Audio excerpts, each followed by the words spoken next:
Welcome to heavenly சமையல். நாம் இன்றைக்கி பார்க்க போகிறது செட்டிநாடு ஸ்பெஷல் வாழைக்காய் கோலா உருண்டை.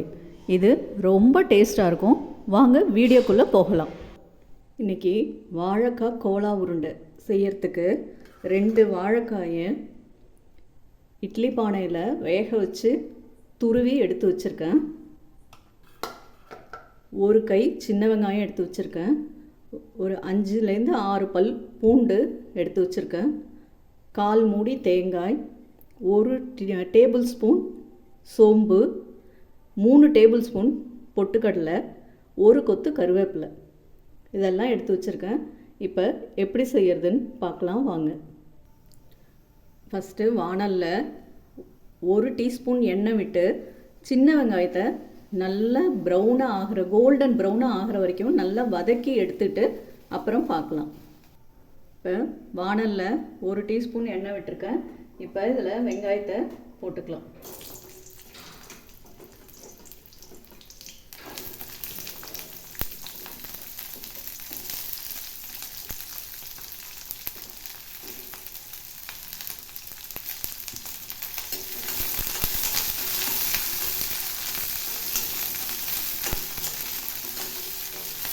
வெங்காயம் வதங்கத்தில் தான் நல்ல டேஸ்ட் இருக்கும். இதுக்கு சின்ன வெங்காயம் தான் நல்லாயிருக்கும். ஓரளவு வதங்கிடுச்சு. இன்னும் ஒரு 2 நிமிஷம் நல்லா வதக்கி எடுத்துடலாம். இது நல்லா வதங்கினா தான் இந்த கோலா உருண்டை நல்லா டேஸ்ட்டாக இருக்கும்.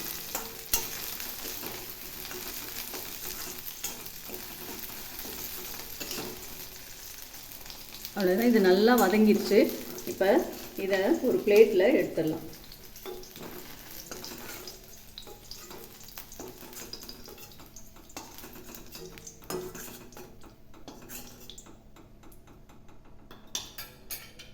இதில் இன்னும் 1 டீஸ்பூன் எண்ணெய் விட்டு அடுப்பை சிம்மில் வச்சுக்கலாம்.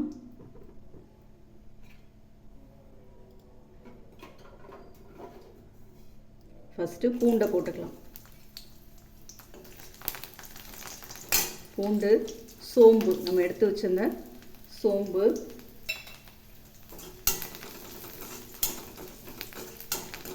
சோம்பு லேசாக பொரிய ஆரம்பித்தோடனே நம்ம கருவேப்பிலையை போட்டுடலாம்.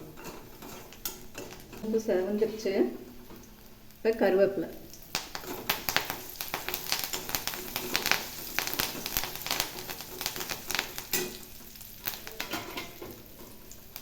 கருவேப்பிலை பொரிஞ்சிச்சு. இப்போ நம்ம எடுத்து வச்சிருந்த பொட்டுக்கடலையை போட்டுடலாம்.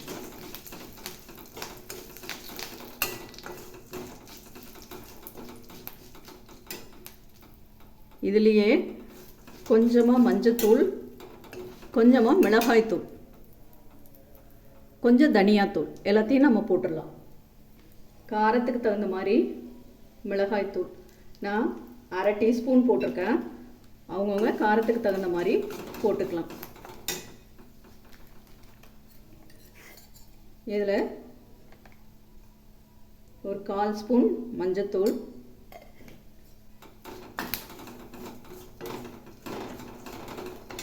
இதிலே நம்ம தேங்காயும் போட்டுடலாம்.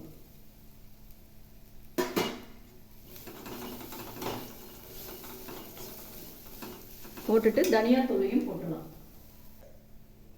1/2 ஸ்பூன் தனியாத்தூள்,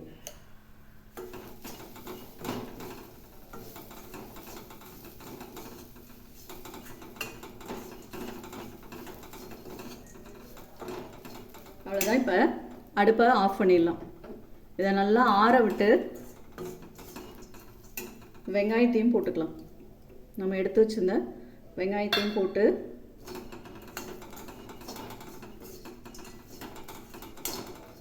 இதை நல்லா ஆறினோடனே தண்ணி விடாமல் அரைச்சி எடுத்துகிட்டு வந்துடலாம். அப்புறமா பார்க்கலாம். நம்ம வதக்குனதை நல்லா ஆற விட்டு இந்த மாதிரி கொரகொரப்பாக தண்ணி விடாமல் அரைச்சி எடுத்துகிட்டு வந்துட்டேன். இதுக்கு தேவையான அளவு உப்பு போட்டு நம்ம அந்த வாழைக்காய் செத்தி வச்சுருக்கோம்ல, துருவி வச்சுருக்கிற வாழைக்காயில் இதையும் போட்டு நல்லா பிசைஞ்சிட்டு உருண்டி இங்கே வாணலில் எண்ணெய் ஊற்றி வச்சுருக்கேன், அதில் பொரித்து எடுத்துடலாம். இதை பிசைஞ்சிட்டு அப்புறம் பார்க்கலாம். இந்த வாழைக்காய் துருவுனது நம்ம அரைச்சது எல்லாம் பிசைஞ்சு உருண்டி வச்சுருக்கேன். இப்போ வாணலில் எண்ணெய் விட்டு வச்சுருக்கேன். எண்ணெய் காஞ்சிருச்சு. இப்போ உருண்டைகளை போட்டுடலாம்.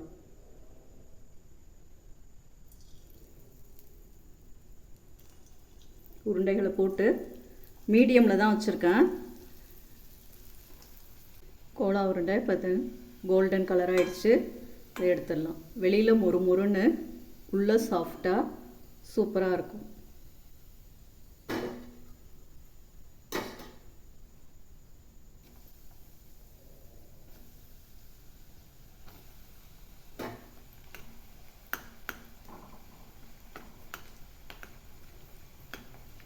இப்படி மேலே எண்ணெய் விட்டால் நல்லா பொரிஞ்சு நல்லா வரும். பொரிஞ்சிருச்சு பாருங்கள், கோல்டன் ப்ரௌனாக.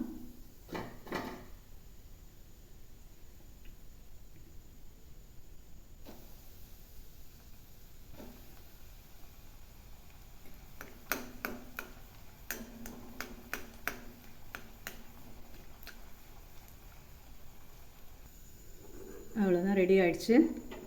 அடுப்பை ஆஃப் பண்ணிடலாம்.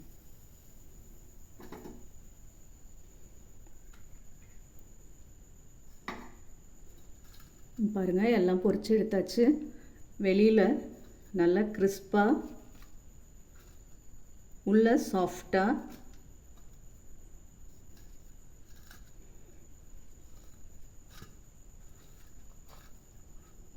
பாருங்கள்,